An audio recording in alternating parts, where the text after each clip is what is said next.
काही ठळक घडामोडी.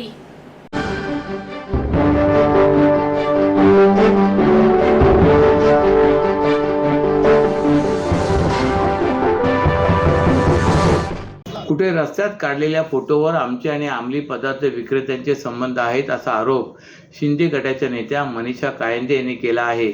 तर काही काळ राष्ट्रवादीमध्ये वास्तव्यात असलेले आनंद परांजपे यांनी शानू पठाण यांचे आर्थिक व्यवहार तपासावे अशी मागणी केली.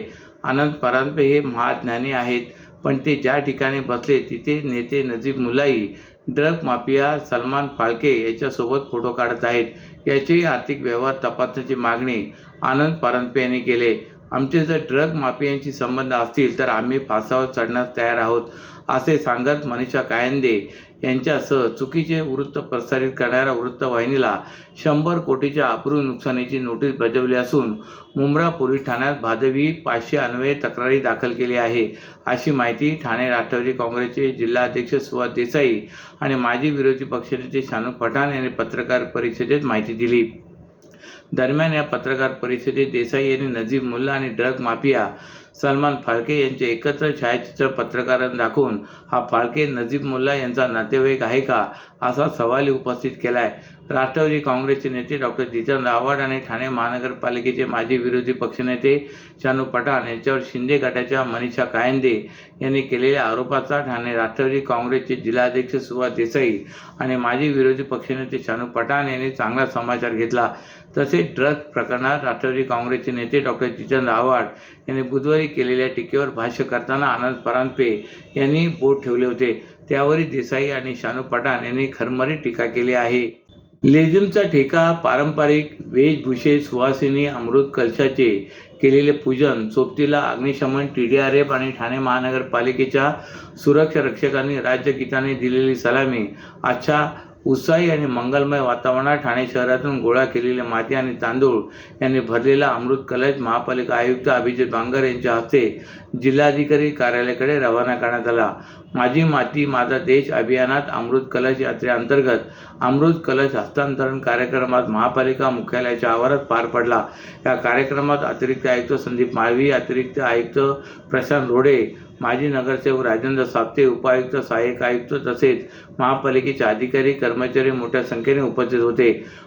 माननीय पंतप्रधान नरेंद्र मोदी यांच्या संकल्पनेतून आणि माननीय मुख्यमंत्री एकनाथ शिंदे यांच्या सूचनेनुसार स्वातंत्र्याच्या अमृत महोत्सवी वर्षानिमित्त महापालिकेच्या माध्यमातून वर्षभर विविध कार्यक्रम राबवण्यात आले.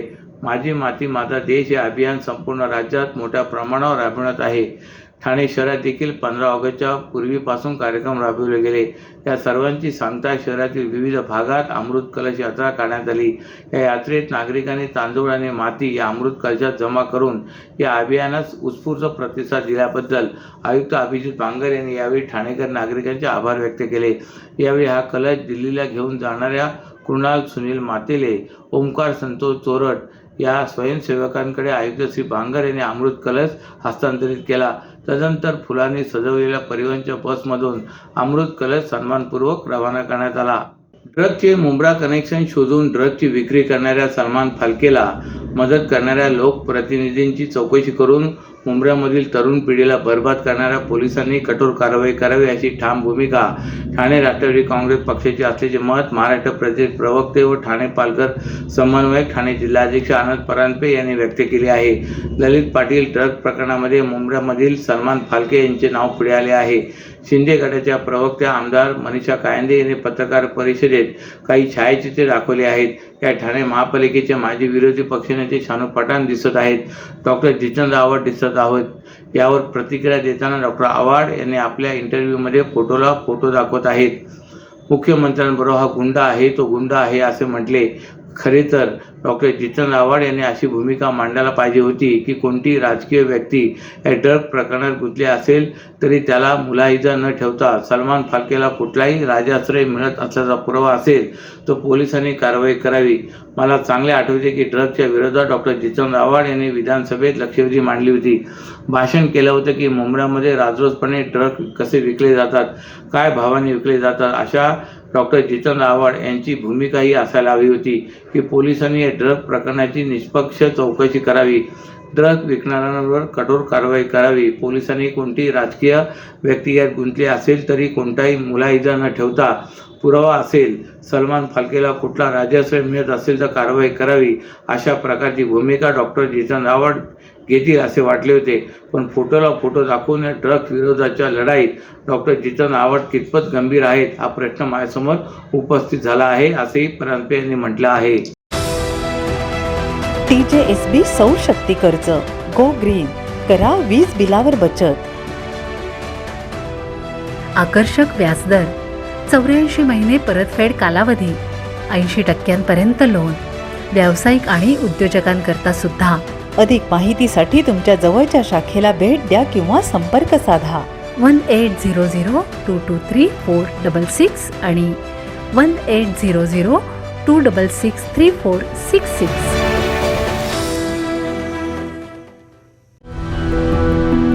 मैं घर घर जाके काम करती हूँ और मेरे हस्बैंड ऐसी बेलदारी मजदूरी करते हैं.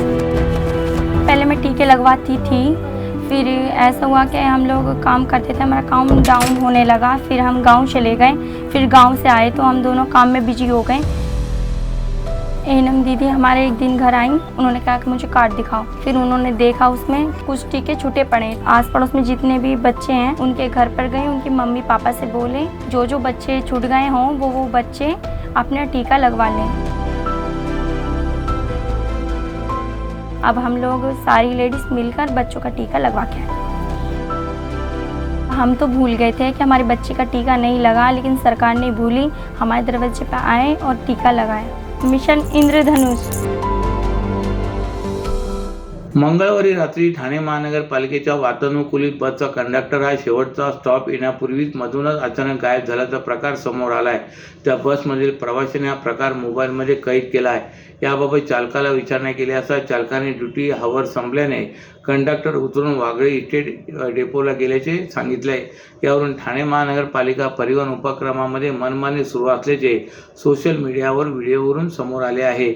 मंगळवारी रात्री ठाणे बोरिवली ही ठाणे महानगरपालिकेची बस बोरिवलीवरून ठाण्यात येत होती. नितीन कंपनी स्टॉपवरच त्या बसचा कंडक्टर बसमध्ये चढणाऱ्या प्रवाशांना माझी ड्युटी संपली आहे, तिकीट घ्या आणि मग बसमध्ये चढा असे सांगत होता. बस सुरू झाल्यावर तो बसमध्ये न चढता निघून गेला. आतमध्ये बसलेल्या इतर प्रवाशांना कंडक्टर आहे की नाही हे माहीतच नव्हते. यावेळी एका प्रवाशाने नितीन कंपनी स्टॉप पूर्वी बसलेल्या काही प्रवाशांना कंडक्टर कुठे आहे याबाबत विचारणा केली, तेव्हा मात्र शोधाशोध झाली.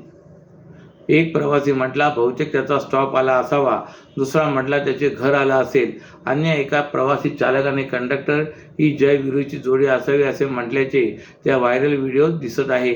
अखेर शेवटचा स्टॉप आल्यावर कंडक्टर नसल्याने बेल कोण वाजवणार, तेव्हा चालकाने आपण पुढे यायचं, बस थांबवली असती. पण कंडक्टर कुठे गेला असा सवाल करताच चालकाने त्याची ड्युटी संपली, तो वागळे डेपोला निघून गेला असे सांगून मोकळा झाला.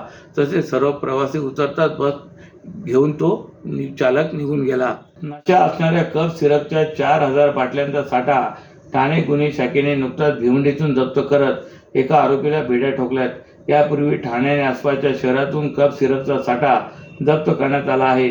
परंतु नशेसाठी वापरण्यात येणाऱ्या कफ सिरप ही इतरही काही औषधांचा ड्रग माफियांनी बेकायदा बाजार मांडला असून डॉक्टरांच्या चिठ्ठीशिवाय न मिळणारी ही औषधे ड्रग माफियांकडे मोठ्या प्रमाणावर कोठून येतात असा प्रश्न निर्माण झाला आहे. भिवंडीतील गौरीपाड्यात असलेल्या एका गाळ्यात एका आरोपीने बेकायदा कफ सिरपचा साठा केला असून तो नशेसाठी या कफ सिरपची लोकांना विक्री करत असल्याची माहिती गुन्हे शाखेच्या भिवंडी युनिटला मिळाली होती. तत्काळ पोलिसांचे पथक गाळ्याजवळ पोहोचले. पोलिसांनी गाळ्याचे शटर वाजवले. त्यावेळी आतून कोण आहे अशी विचारणा झाली, तेव्हा पोलिसांनी बाजूला आग लागली असून लवकरच बाहेर ये असे यातील व्यक्तीला सांगितले. ही व्यक्ती शटर उघडून बाहेर येतात पोलिसांनी त्याला ताब्यात घेतले. त्याचे वय 29 असून पोलिसांनी गाळ्याची तपासणी केल्यानंतर गाळ्यामध्ये 40 बॉक्स आढळून आले. या बॉक्समध्ये कफ सिरपच्या 4,000 बाटल्या असून त्याची किंमत 5,50,700 रुपये आहे. पोलिसांनी संबंधित व्यक्तीकडे औषध विक्री तसेच परवान्याबाबत चौकशी केल्यानंतर त्याच्याकडे कोणताही परवाना नसल्याचे आढळले. नशेसाठी लोकांना विक्री करण्यासाठी औषध जवळ बाळगल्याची माहिती पोलिसांनी दिली.